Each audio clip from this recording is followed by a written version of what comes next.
परीक्षेत कॉपी केल्यास आता फौजदारी गुन्हा दाखल होणार आहे। महाराष्ट्र राज्य माध्यमिक आणि उच्च माध्यमिक शिक्षण मंडळानं हा निर्णय घेतलाय।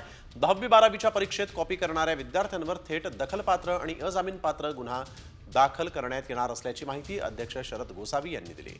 1982च्या कॉपी विरुद्ध कायद्यानुसार विद्यार्थ्यांवर गुन्हे दाखल करण्यात येणार आहेत।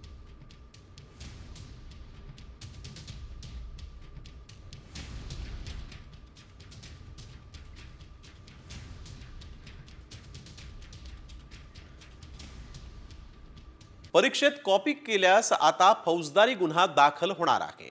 महाराष्ट्र राज्य माध्यमिक आणि उच्च माध्यमिक शिक्षण मंडळानं हा निर्णय घेतलाय।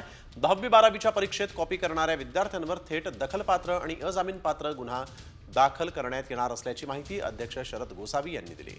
1982च्या कॉपी विरुद्ध कायद्यानुसार विद्यार्थ्यांवर गुन्हे दाखल करण्यात येणार आहेत।